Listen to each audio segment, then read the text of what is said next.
Not all major cities in America are places to build a future.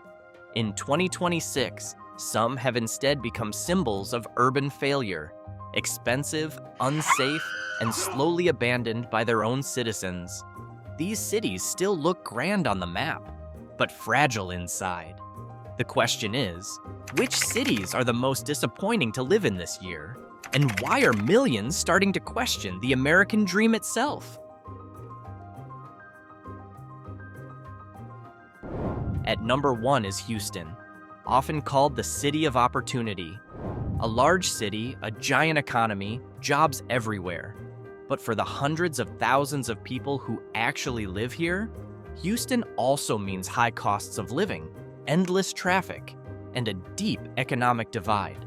Recent data shows more than 20% of Houston's population lives below the poverty line, making it the largest city with the highest poverty rate in America. In fact, Houston is one of the cities without zoning laws, causing wealthy and poor areas to often sit side by side without clear boundaries. The result? Inequality is glaringly obvious.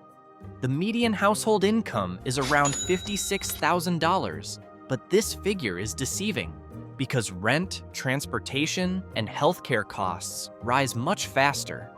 Many residents live paycheck to paycheck. On the other hand, violent crime and property crimes remain high, with car thefts and robberies becoming daily problems in many areas.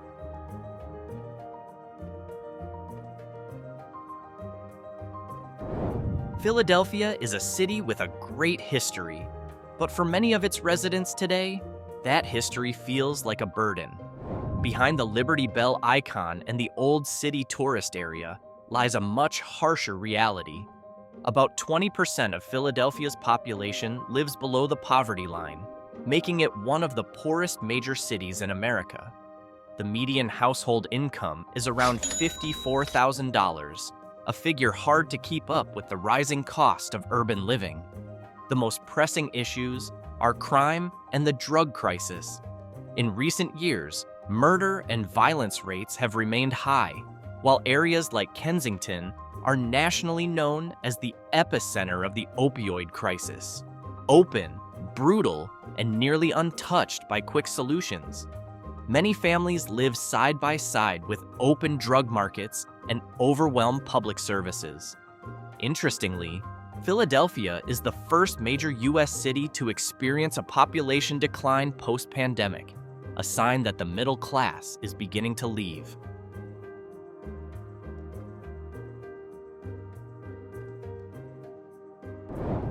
Milwaukee has many things: a beautiful lakefront, classic brewing culture, and a diverse community. But behind that, daily life for many of its residents feels far from glamorous. With a population of about 563,500 people, Milwaukee is the largest city in Wisconsin.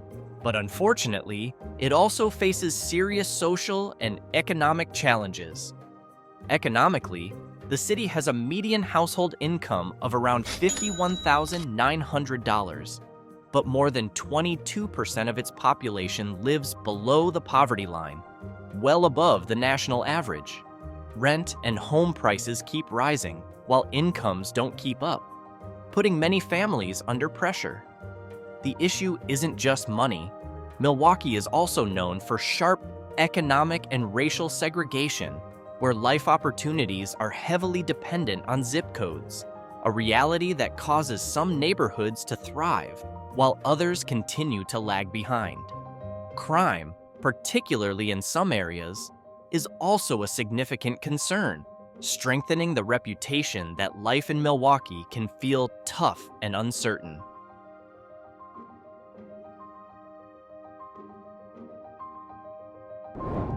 Kansas City was once dubbed the Paris of the Plains due to its ambition and architecture. Today, that nickname feels far away.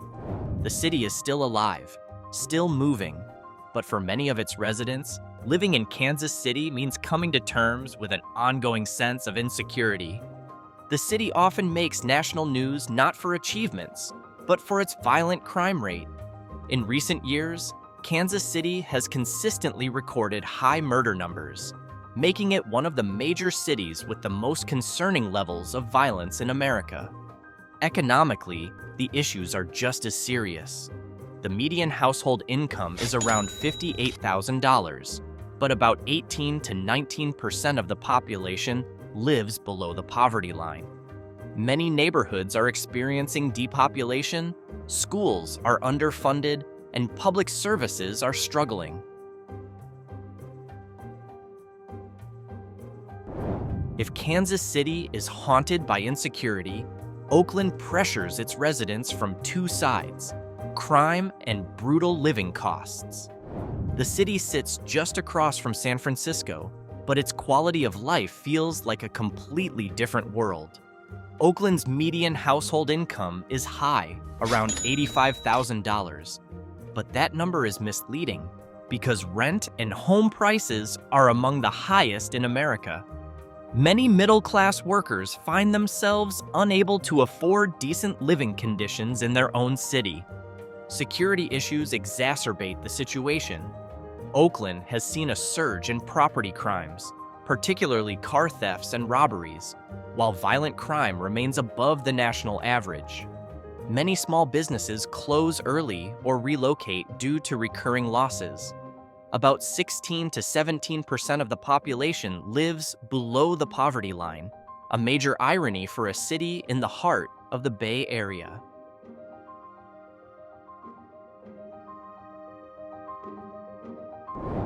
While Oakland is pressured by high costs, Cleveland feels heavy due to a lack of opportunities.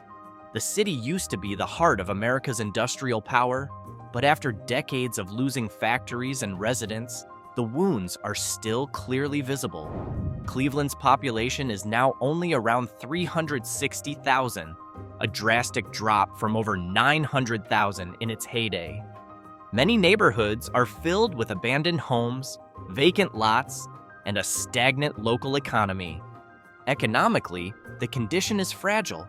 The median household income is around $39,000, one of the lowest among major U.S. cities. More than 30% of the population lives below the poverty line, a number that shows how difficult it is to achieve stability here. Crime, particularly violent and property crimes, remains a problem in many districts, strengthening the image of the city as unsafe. Cleveland was once called the mistake on the lake, a harsh nickname born from long-standing frustration. The city has potential and a strong community, but for many of its residents, Cleveland is a place where the past feels much larger than the future.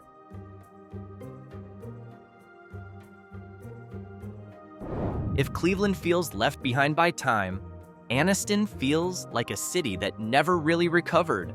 In fact, Anniston was once the site of the largest PCB contamination in the U.S., caused by decades of industrial waste, leaving long-term health and environmental impacts. This Alabama city once thrived on manufacturing and military industries. When those sectors collapsed, what remained was a fragile economy and very limited job opportunities. Anniston's median household income is around $43,000.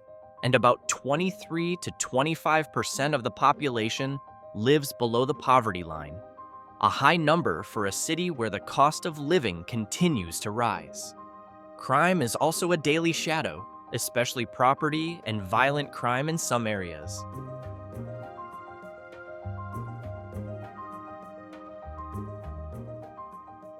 "78 miles southwest, there's Bessemer. The city feels like one trapped in the shadow of a big city without ever advancing itself. Located in the Birmingham metro area, Bessemer often flies under the radar, and that's part of the problem. The median household income is around $41,000, while about 22 to 24% of the population lives below the poverty line. Crime exacerbates the situation.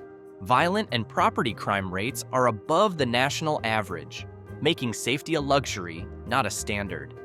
Many neighborhoods are in decline, with vacant homes and limited public services. A small tax base makes it difficult to improve infrastructure, and education, a vicious cycle that's hard to break.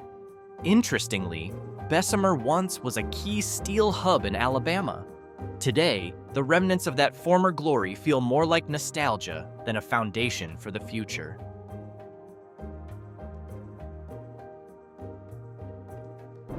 While Bessemer is trapped in regional poverty, Stockton is an example of a city caught in the middle of California's economic pressure and crime. Located in the Central Valley, Stockton has a population of over 320,000 people, but its quality of life often falls far short of the California dream. Around 20 to 21% of the population lives below the poverty line, while the median household income is around $63,000, a figure that sounds decent but doesn't keep pace with the rising cost of living. Stockton has a troubled history. The city filed for bankruptcy in 2012, one of the largest municipal bankruptcies in U.S. history. The effects of that financial collapse are still felt in public services and community trust.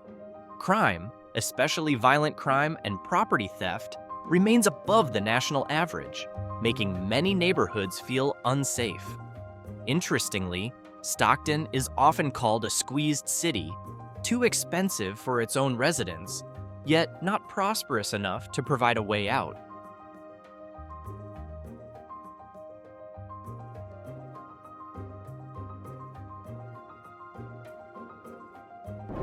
Still in California, California City feels odd because it failed to become a real city from the start. California City was initially designed in the 1950s to be a competitor to Los Angeles. That ambition failed completely. On the map, the city looks large, even geographically one of the biggest in California. But in reality, much of the land is vacant and never truly developed. With a population of around 14,000, California City feels more like an urban experiment that stalled halfway. Economically, it's fragile. The median household income is around $60,000, but the poverty rate is close to 18 to 20%, quite high for such a small city. Local job opportunities are limited, and many residents have to commute long distances to other cities. The infrastructure exists, but feels excessive and empty. Long roads with little activity, residential areas that have never been fully occupied.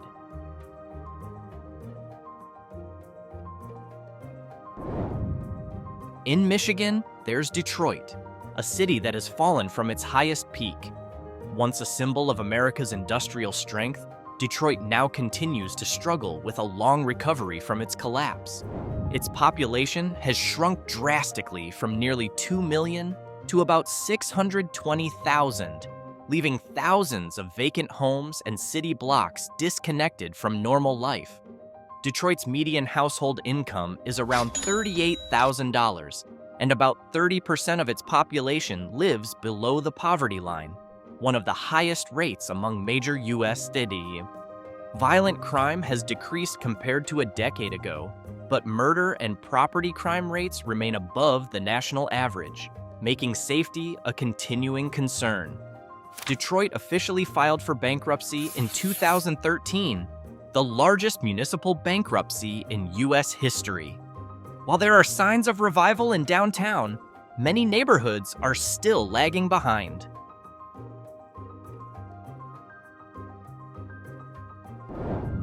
While Detroit was hurt by the collapse of industry, St. Louis lives with the ongoing shadow of violence.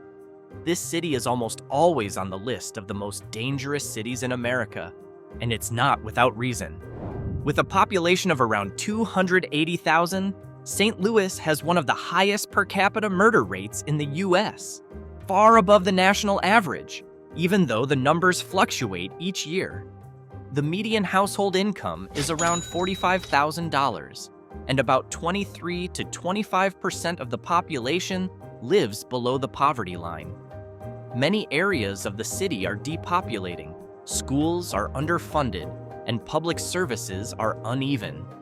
Ironically, the surrounding metro area is relatively more prosperous. creating a sharp divide between the core city and its suburbs. St. Louis was once known as the gateway to the West, a symbol of American expansion and hope. Today, that gateway still stands. But for many of its residents, the road to a safer and more stable life feels increasingly narrow.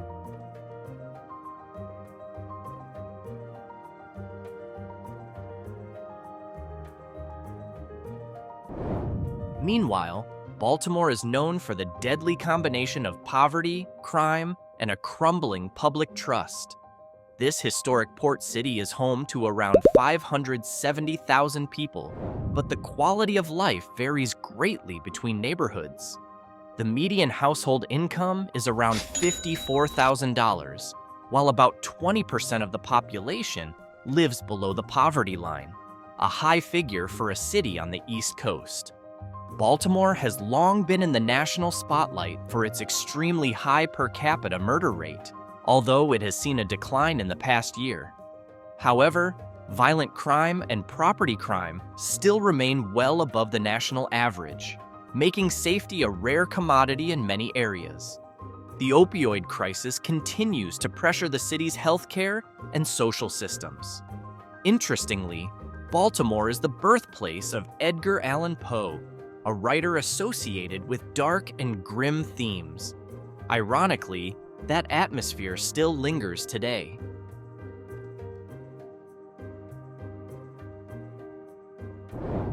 While Baltimore struggles with a crisis of trust and drugs, Memphis faces a more blatant issue: violence that feels close and personal. This city, with a population of about 620,000, consistently records violent crime rates far above the national average, including murders and armed assaults. In recent years, Memphis has often been named one of the most dangerous large cities in the U.S. Economically, the pressure is real. The median household income is around $46,000, while about 24 to 26% of the population lives below the poverty line. Many neighborhoods lack stable job opportunities, and the quality of schools varies dramatically by region. This creates a difficult-to-break cycle: poverty, crime, and lagging development. Interestingly, Memphis is home to Graceland, the iconic residence of Elvis Presley and the birthplace of modern blues music. Yet behind that cultural legacy, daily life for many residents is more about survival than thriving.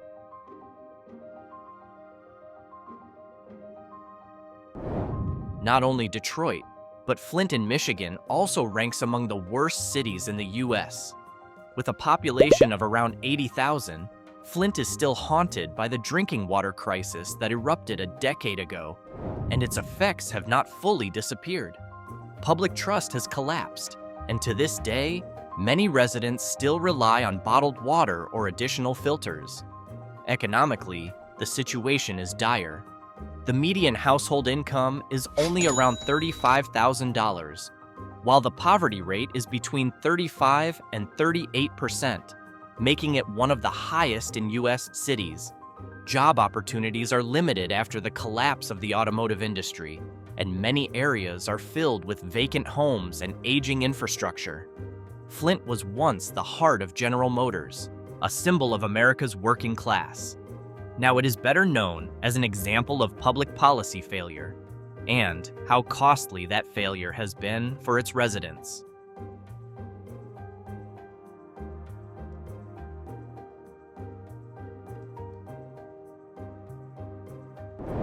Florida City is locked in by its location, poverty, and limited life choices. Geographically, it appears strategic, but socially, it is isolated from the prosperity of South Florida. The median household income is around $45,000, well below the state average, and about 28 to 30% of the population lives below the poverty line. Local job opportunities are limited to low-wage service sectors, agriculture, and light logistics. Many residents must commute long distances to Miami for better job prospects. Safety concerns also loom large. rates of violent and property crime consistently exceed Florida's average, making this city one of the most vulnerable in the state. On the other hand, Florida City is the gateway to Everglades National Park. Ironically, for its own residents, this city often feels more like a dead-end street, not a path to opportunity.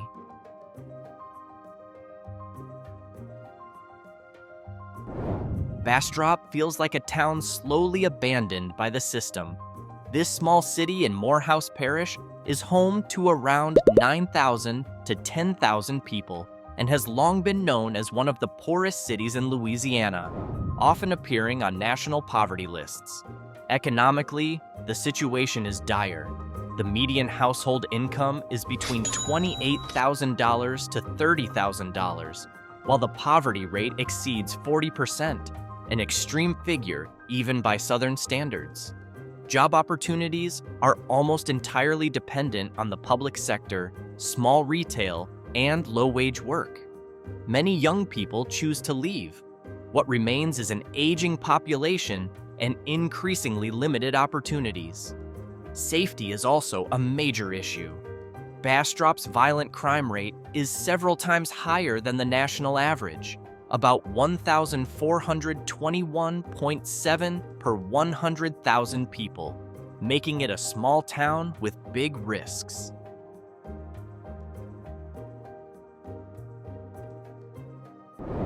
While Bastrop is trapped in extreme poverty, Pine Bluff is a city stuck with a bad reputation and finding it hard to shake free. With a population of around 39,000, Pine Bluff has long been known as one of the most dangerous cities in America for its size. Even when national crime rates decrease, the violent crime rate here remains well above the national average, about 1,580.8 per 100,000 people. Economically, the pressure is palpable. The median household income is around $34,000, while more than 30% of the population lives below the poverty line. Many of the large industries that once supported the city, including manufacturing and large-scale agriculture, have shrunk or left. Job opportunities are limited, and younger generations tend to leave the city. Neighborhoods with vacant homes, a sluggish downtown, and limited public services have become common sights. Schools also struggle with funding and quality.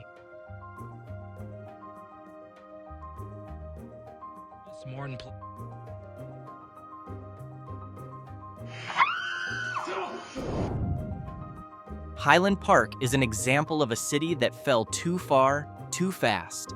This small city, completely surrounded by Detroit, now has a population of around 9,000, a dramatic decline from its peak in the tens of thousands. Visually, many parts of the city resemble a mini version of Detroit, but with far fewer resources. Highland Park was once home to the Ford Model T factory, the birthplace of mass automobile production. Today, the city is better known as a grim shadow of America's lost industrial glory.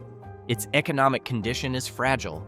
The median household income is around $30,000, and more than 40% of the population lives below the poverty line.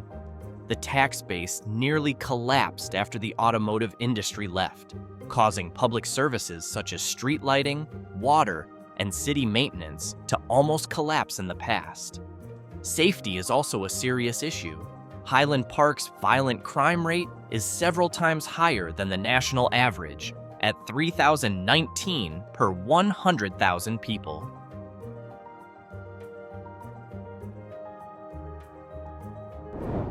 If Highland Park is a story of industrial decline, Mendota is a story of unseen inequality and limitations. This small town in California's Central Valley may not often show up on the tourist radar, but in terms of quality of life, it consistently ranks as one of the most challenging places in America. With a population of around 12,000, Mendota has a striking trend. More than 40% of its population lives below the poverty line, far above both the state and national averages. The economy relies on seasonal agriculture, a job market that is often unstable and low-paying. The median household income is around $30,000, making it one of the lowest in California, a state with a very high cost of living. Other issues include education and public services. Schools are underfunded, while healthcare and transportation services are limited. Interestingly, Mendota has recorded some of the highest poverty rates in the U.S. for small cities, not because it's tragically unique, but because life and opportunities here feel extremely narrow. Living here isn't just about survival. It's about finding a tiny crack in a world of very few opportunities.